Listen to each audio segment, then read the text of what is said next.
Hello, everybody, and thank you so much for your support of Indie Agency News. I'm Doug Zanger, founder and editor-in-chief of this little schmutz.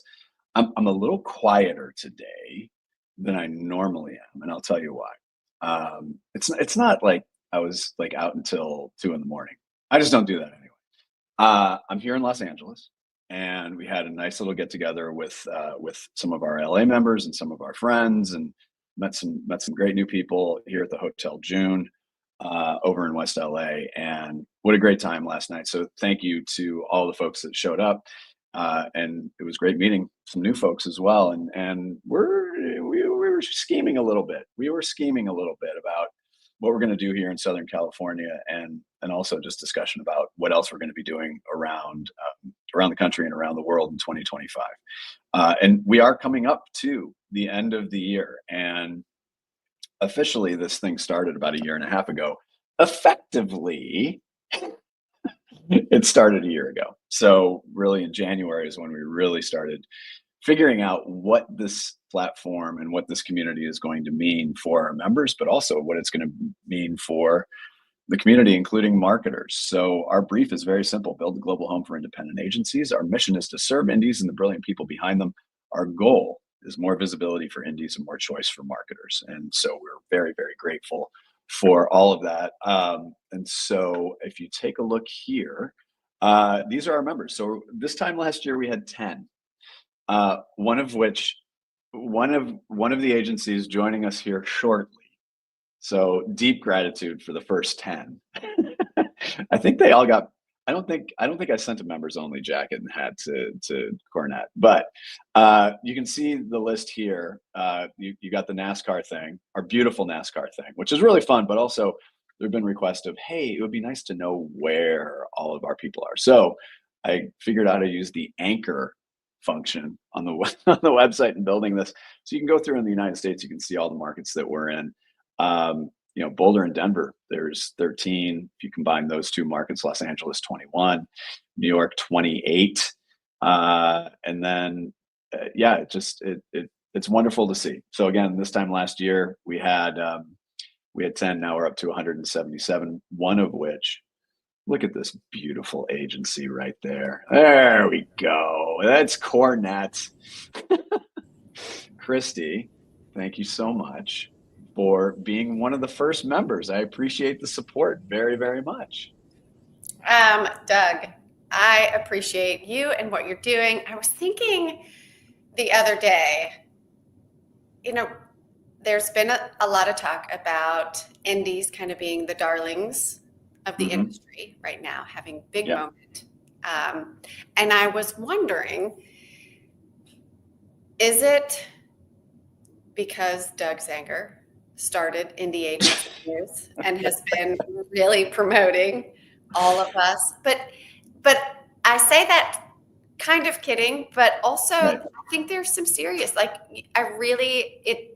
it's really fantastic that you were ahead of that and also here to support all of us. And I think that those things are going together. So thanks for what you're doing to give us all a platform and to bring us together, to share, to lift us up.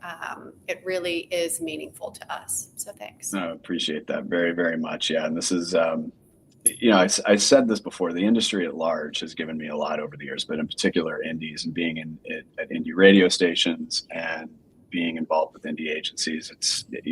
It's my pleasure, and I love it. It's just, I wake up every morning, I go, I'm very lucky that I get to do this and I get to serve this community. So thank you very much. Your service to this industry is myriad. Let's go ahead and use fancy word there. You're an Oregon alumni. You expect fancy words. Go Ducks, Sco Ducks. But you and I'm trying to remember when we first met, because I want to say was it the drum days? No, I don't think so. Actually, I think we met in Cannes when you guys had Whit, who is my husband. Yep. He was on the Creative 100 list. That's right. he and I decided to go to Cannes that year because you guys were having an event for the Creative 100 at Cannes, and we thought, we've never been to Cannes. Why not? 18, 19? Great. That feels about right. It was, yeah, around then. Okay. Well, all I know is it feels like I've met you forever. So that's the sign of a good friendship. Let's put it that way. Yes, agreed. But the biggest thing that you've been doing, in addition to Jean Freeman at Zambezi founding Own It, a lot of people know about Own It, but what I'd like you to do is give us the thumbnail, because for people who don't know, and I'd also like you to talk a little bit about how it's grown and some of the opportunities that we still have. And we're going to talk about the summit here coming up, but I'd like you to give us a little bit more of a thumbnail on that. Well, so Own It started really just from a question. And my question was, how many other female agency owners are there? I had purchased Cornett after being here for over 20 years. In 2020, I purchased 100% of the agency. And as I was going through the process of getting certified through WeBank, I just asked the question, how many other female agency owners are there? Because it took me a while to say yes to the opportunity to purchase Cornett, because I just didn't see a lot of other female agency owners. And so I started asking all of the leaders in the industry, and put a lot of pressure on 4As, and even went to Ad Age and their data center, asking anybody, like, show me the list. Who here has a list of all the female owned agencies or female agency owners? And eventually 4As gave me a list and said, here's the list that we know of. These are all the agencies that we know are owned by women, but admittedly, it is not complete,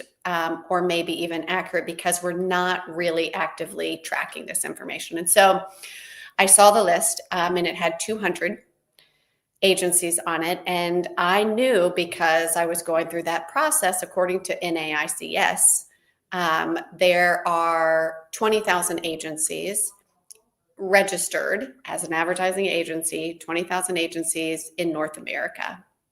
So 200 of 20,000 was ridiculous, totally unacceptable. But honestly, in the beginning, I thought it was just because nobody was tracking it.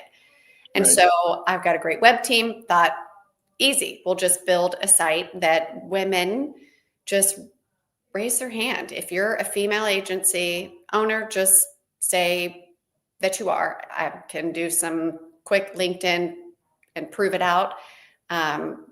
But you don't have to own over 51%. Any percentage of ownership is you're an owner. So we just wanted to build the source and understand where are we, so that as we do the other pieces, which is how do we grow that number, but we needed a baseline. We needed to know really what are we dealing with? Is that 200 right or not? Here's what I can tell you. We are 2.5 years into this, and we have 670. I looked last night, 670.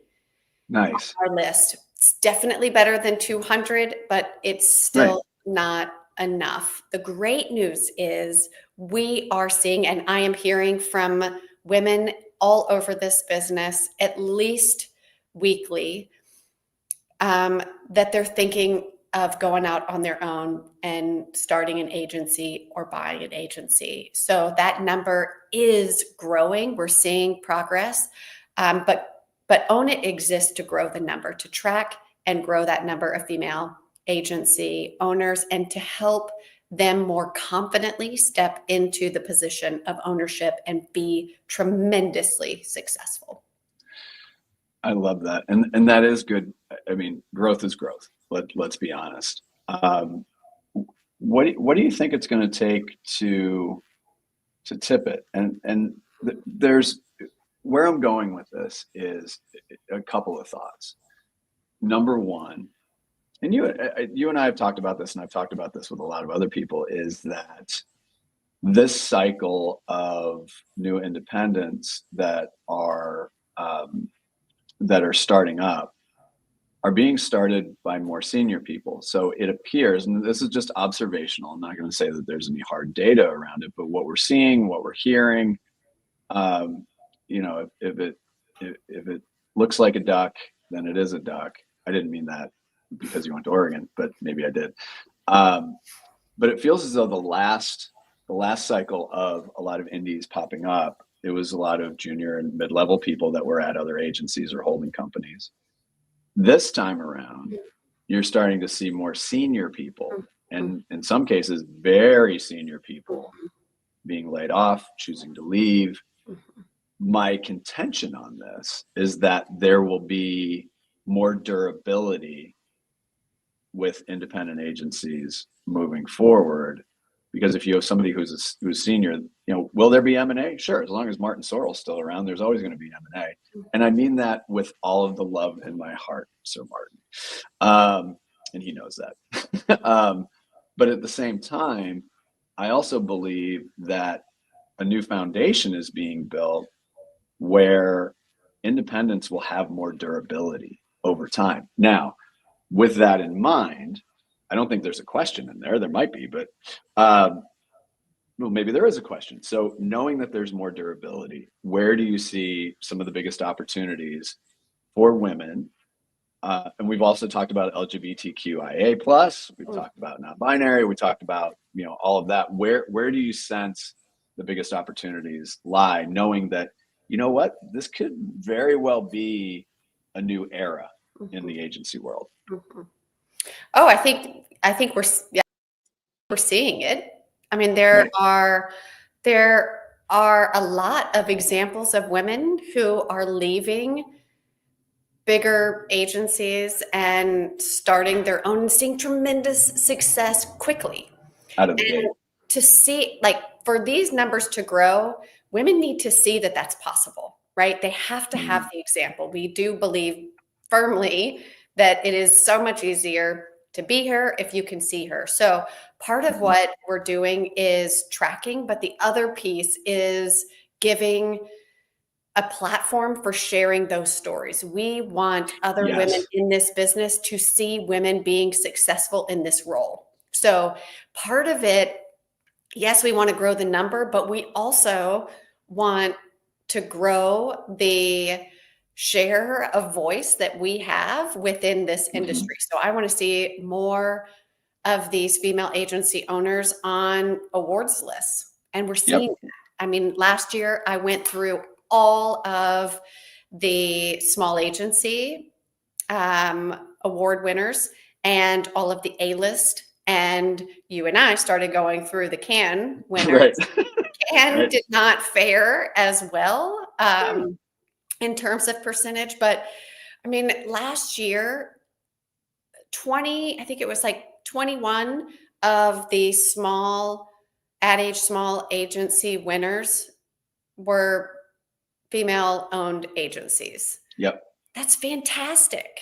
I mean, that's great success. Seeing more women in the publications and seeing more women on the stages, seeing more of these female agency owners within the industry, giving them more visibility is going to help grow the number. I mean, it really is about giving more visibility and seeing them be successful too. So that's going to help us get to the numbers that we want to get to quicker. The more we can do that, the more women we're going to see. I mean, I think you have to prove it out and share that proof.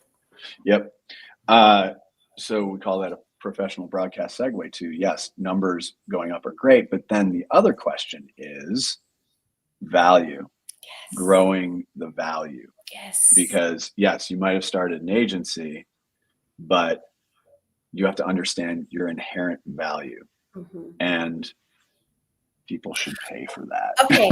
Well, and there's also, but that is linked to what I think is going to be really important too, which is just, there's been this narrative that leadership is the end goal, especially as it relates to women. We talk about, Mhm. I mean, all the time, the conversation is, I want to see more women in the position of leadership. Yes, yes, we do. Mhm. But that isn't the end. Actually, like it Yep. really should be planting this seed about ownership. Yep. I want to see more women in the position of ownership. That is the end goal because that's where we have real power Yep. to change the landscape, honestly, for all women in this industry. The more female-owned agencies there are, the more women we're going to see stay in this business and Yep. grow up to those senior levels and go out and start their own. Amen. Yes. Yes, and not only the name of an agency member, an indie agency news member, but also a spirit of yes and. Let's talk about the summit because this is going to be coming up at the end of January. So we will be sending out, obviously a lot more information. We want to get this filled up. This is in Los Angeles, January 30th. I will tell you that it doesn't matter where you are in the world. If you are in Japan, come to LA. If you are in Sydney, come to LA. If you are in New York, come to LA. Paris, come to LA. It's just come to LA because this is the third or second summit. It's the third summit. Third. It's the second in-person summit. Right. So the first summit we did virtual, and Yep. that was very well attended. We had nearly 200 female agency owners. And then last year we did it in person in New York, and we had women from all over the country fly in for the event. We had to cut it off at 100, just given the space. Oh. We had it at Partners and Napier, which actually, like, really, I should have cut it off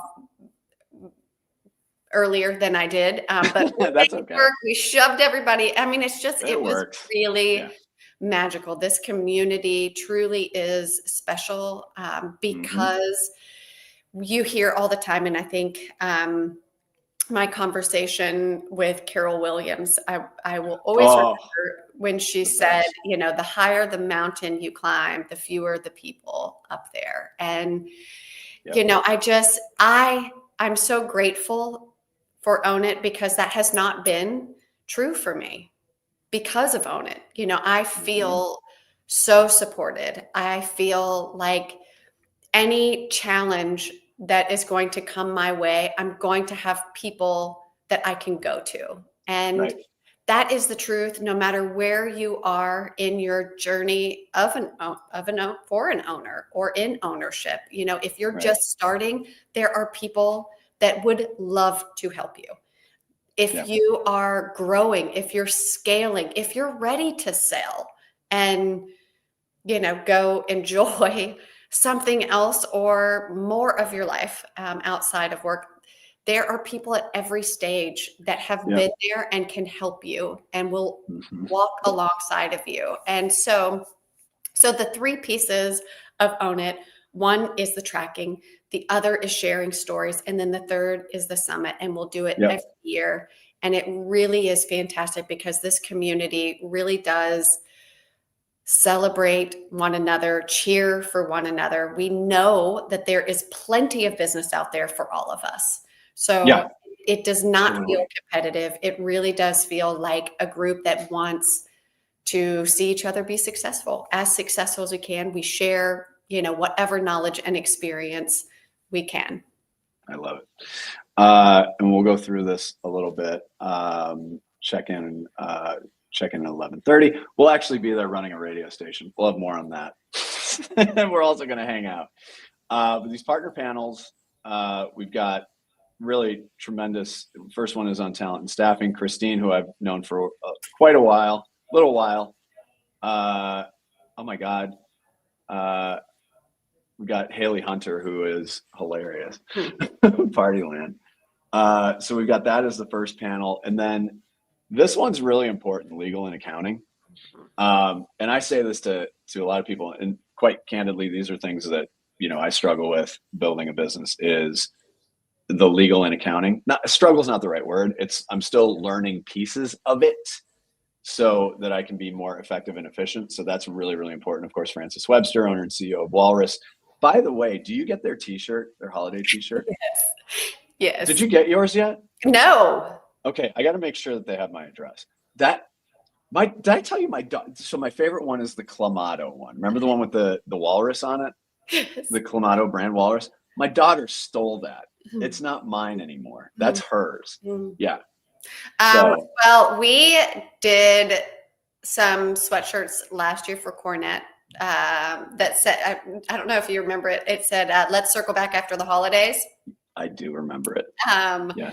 I think it was a favorite of Judy Pollock's. Oh, well, Which, and his side business, Kentucky for Kentucky, they stole our idea, and now they're selling those t-shirts. So, get a royalty. Mm-hmm. Get a royalty. Those sweatshirts were really nice. You can monetize it. Yeah. No, the sweatshirts were great. I love those, like really soft. Okay, we're sorry, digress. Here. So right. Each of these panels has a female agency owner moderator. Yep. But all of them are built to have outside, like external partners that specialize in working with advertising agencies. They're going to be sharing trends, information, things you need to be thinking about, because again, especially if you're in the beginning of ownership, like these are really critical partners, and there are fantastic ones. But what we've done is really vetted, like, who are the great ones? And we want to introduce you to them and say, whether you need them now or in the future, here are some great people to talk to. Right. Weirdly, I'm a client of Davis and Gilbert. So, so a couple things that we work on. But I've got my legal counsel matchstick in Portland as well. Yeah. So, but yeah, this part's really, really, I mean, all of it's really important. This one in particular, the thing about this is that legal and accounting can be scary, but it doesn't have to be. PR and comms, I mean, look at this. Tony Lee, OG, one of the very best in the biz, period. Don't even get me started. Additionally, Elizabeth Rosenberg, one of the best in the business, period. I got a chance to talk to Laura recently from Nice and Frank. I don't know Pilar, but I'd like to meet Pilar. What's really cool is Elizabeth hired Pilar. Pilar worked with Elizabeth for many years, and now they have both gone out on their own. Yeah.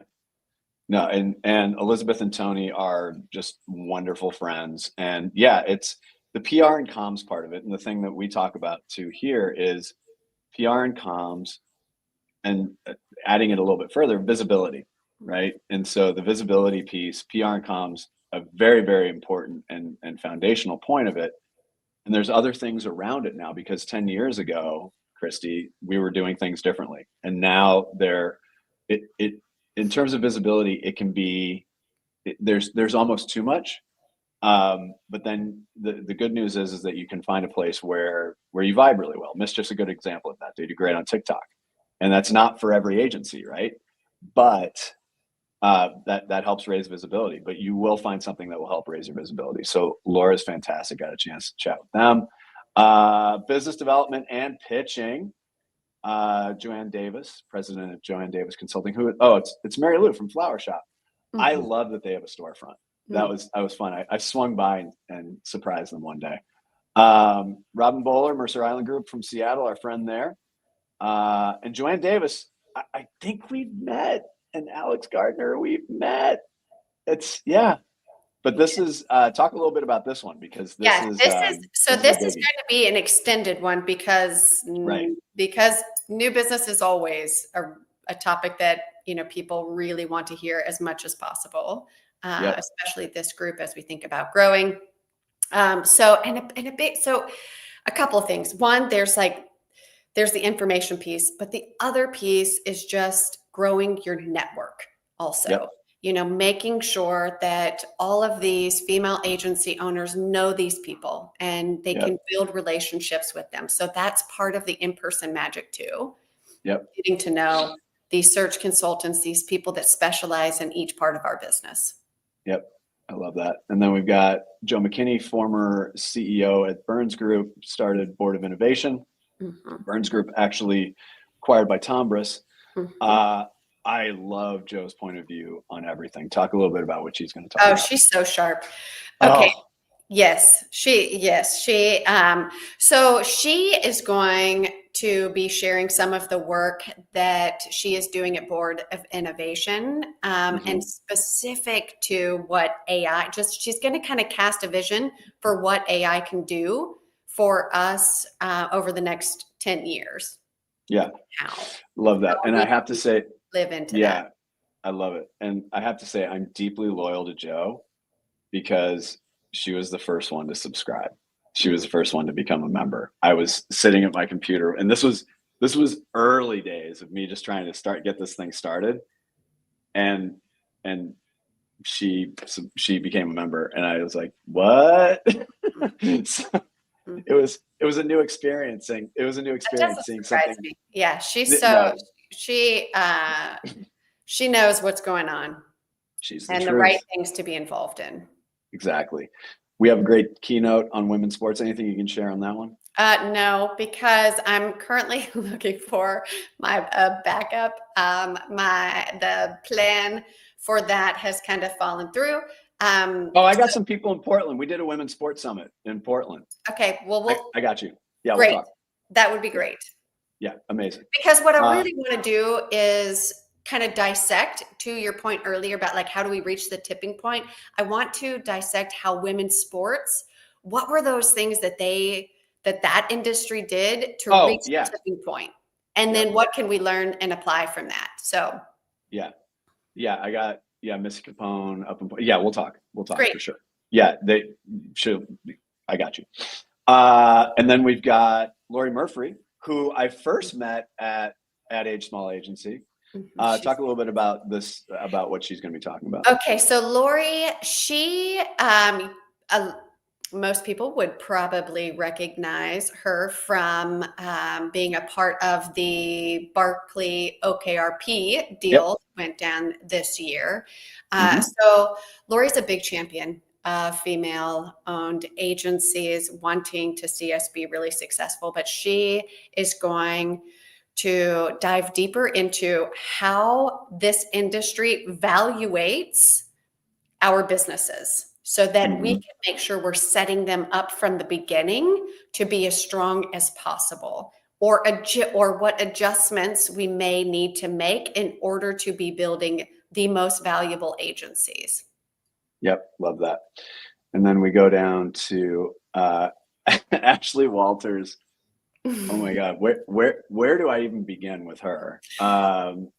Amazing. Yes. Just incredible. Amazing. And then sharp, successful. Yes. Oh, just fun, awesome, cool. But all the things. And then Christine Guilfoyle, president of See Her, which again, great organization. This will be a really big, important case study. Do you have any insight on what they can chat about? So Curiosity worked with See Her to launch a campaign this year that focuses on the next generation and their buying power and why we need to represent them correctly and accurately in order to connect with them and get more of that purse. So why is that important? Because female agency owners and they are really good at representing and understanding women and girls. Yep. I love it. It's great. And then our friend Nora Denuzzo from Blood, Sweat, and Tears.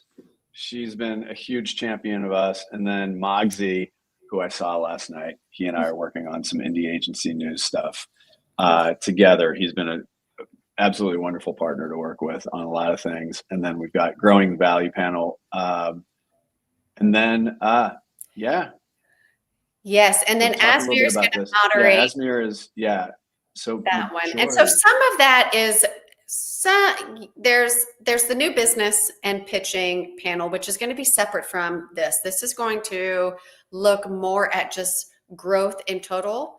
Yes. Whether it's compensation models, there's a lot of different positioning work to be done as you think about growth for your agency. And it's interesting because Asmir's probably had just this really interesting front row seat.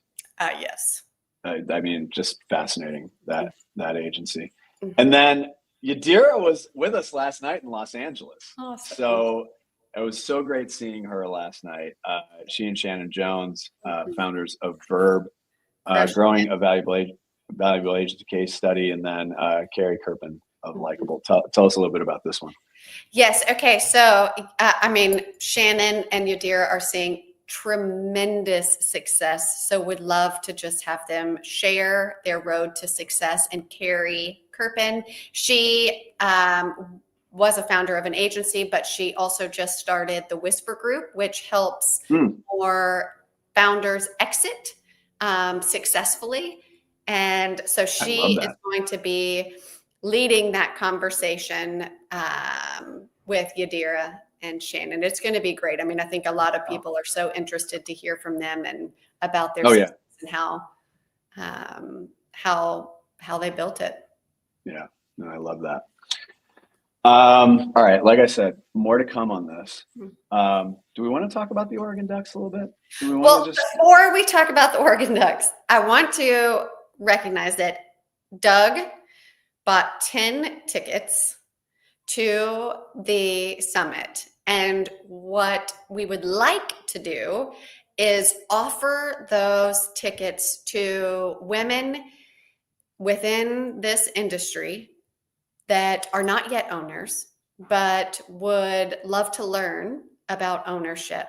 So if you're interested or you know somebody that may want one of those 10 tickets, hit Doug or I up, and we are happy to reserve one of those for those lucky individuals. Cool. My pleasure. And yeah, stoked, very stoked to see hopefully all 10 become owners. Yes. So, all right. So it's Penn State this week. And here's the thing, there are a lot of Penn State alumni in our industry. Any of you clowns that want to, well, I'm not saying it on your behalf, Christy, I'm saying it for me. So I teach at Portland State University, but I did teach at University of Oregon. And I love Deb Morrison, love the department down there. Let's just say an hour and a half commute each way would be a little tough for me at this point. So Portland State's a little bit easier. But deep love for the Ducks, deep relationship with the Ducks. All of you Penn State people, you think we're insufferable as fans. I middle school and high school outside of Philadelphia, y'all are insufferable rather. I'm not going to say you're like Notre Dame insufferable. I'm not going to say you're Michigan insufferable or the Ohio State insufferable, but you're top 5 insufferable. So if you want to put some action down, straight up, no points. Generally, we want it to be goods, not cash. So when the Ducks win, you will send me something that is native to where you are. So if you are in Cincinnati, figure out how to get some chili my way. If you live in Hawaii, I'll take a pineapple. If you live in Phoenix, I don't know, cactus? I don't know. Or something, something food related. And so for Oregon, in the very, very, very slim chance, and I'm talking real slim chance that Oregon loses, you'll get coffee. Because we've got dope coffee in Portland, I do have to say. So does that sound fair? And by the way, Christy, I am not binding you to any of this. This is all me and my big mouth flapping my gums.